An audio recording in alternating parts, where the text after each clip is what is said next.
Good afternoon and welcome to the Blue Line Metals Edge here for Wednesday, August 17th.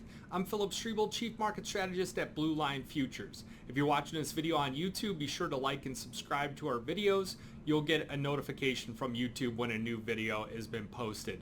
If you need additional information, go to our website, www.bluelinefutures.com. Be sure to register for a free 2-week trial of our research here, especially the Morning Express or also the Tactical Insights, which will cover the macro markets and give you a little bit more insight as far as on the metals and how we're positioning on those markets. Now, metals here today under significant pressure, as well as all the other markets out there. You can see fear is back in the market, the volatility index jumping 19.5%, and everything else under pressure, especially the small cap stocks, and also we've got profit taking going on in the cotton market, which has been limit up a few days in a row. Silver is the metal that is leading the charge lower here, and it's because it's such an economically sensitive metal and sensitive to rising interest rates. So if you look at some of the data that came out here today, this was what set off the market. It was this CPI data that came out, reached a 40-year high over in the UK, and that pretty much will seal the fate for another massive rate hike. And that ripple effect where you get these bits of information, bits of economic data coming out, and they're blowing away the expectations, that has a translation into rising rates. So if you look across the board, equity significantly lower, S&P 500 down 50 points right now, NASDAQ down 237, Dow down 297. So markets breaking really hard. Russell down 45. We might have reached some kind of short-term top on some of these markets. If you look at, that's a daily chart on the Russell. There's a daily chart on the Dow. Dow's a little bit stronger because of the components within it do well within recessions. Here's the S&P 500 breaking down, and then finally the NASDAQ.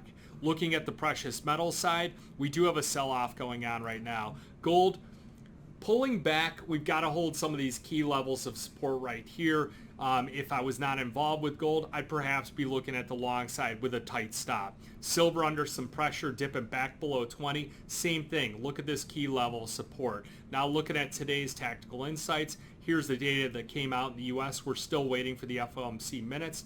Tomorrow we've got quite a bit of data as well on Thursday. Here's today's probable ranges. Now the deal is that the probable ranges are calculated on the previous day's movement as well as several other days. Well, when volatility picks up, so do the ranges. So what I did here today was I sent out a refreshed range. So you can see silver 1957 on the downside, gold 1778, the platinum number dropped as well, and then also the equities across the board. I'll try and be proactive as these ranges changes when you've got key thresholds of different volatility levels being breached.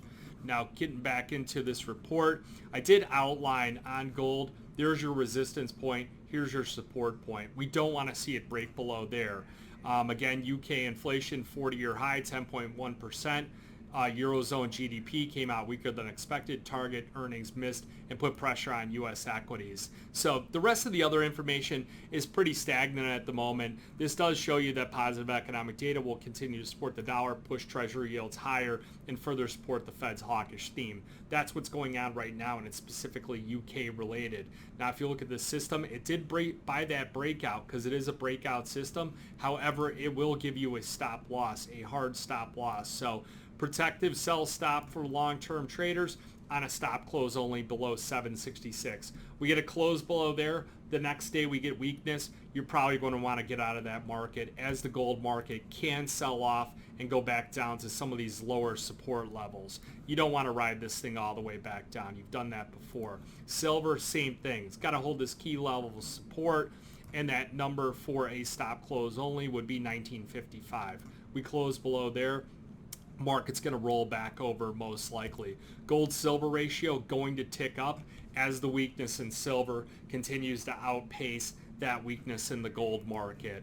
Remember, again, it's economically sensitive. You've got the copper market, another one, rolling over under some pressure, breaking down, failing at the 50-day moving average. Today's action in that copper market, you can see we're down 435. The reason why it's not as weak as the others is because the LME has seen the stockpiles begin to decline just a little bit. So, but if you look at crowding analysis, they are short on the copper market, and if copper breaks down, they'll add to those short contracts. This report's updated on Fridays. Platinum is the market here. This market, it went up about $136, pretty much straight up. You got a couple day breakdown. You're getting an extension on that as well today. If you're going to position in platinum to the long side, be sure to look at the January contract. We did outline a refreshed range on it, 918.01, and looking at platinum right now, we're at 916.02. So we're breaking down a little bit. We're bouncing off that probable refreshed range. Going to the other data, something that I did add, well, we updated this, your Fed Watch tool, 50-50 now on, and actually look at 50.5 on the 75 basis point rate hike. So we'll wait to see what the FOMC minutes indicate, but a lot of these Fed officials came out and they're back to being more hawkish, especially Kashkari. He's gotten really hawkish. The dollar index starting to push up. Let's look at this high here and see if we could break out above it. And then I'm telling you that you'll probably see the trend reversal on the dollar will go back to bullish. The euro currency will go back to bearish. And looking at the euro currency chart here today, we could scan down, take a quick look at it. Breaking down just a touch, but still holding yesterday's low. So we'll see if it does break through that level there, and what the threshold, the pain threshold on it flipping on this. Something that I did add was your expiration dates. A lot of people inquire about this. I've got all your key option expiration dates for each month, and then also the futures, the first notice date for those of you that's long. So that's about it on the markets here today. We'll continue to monitor everything. Remember to have some stop losses in place. Use those probable ranges for entry and exits. And then if you do see increased volatility, feel free to reach out. I will be more than happy to send you a refreshed range. Again, my name is Phillip Streible. My phone number here, 312-858-7303. Remember that futures and option trading does involve risk of loss, may not be suitable to all investors. Good luck, good trading.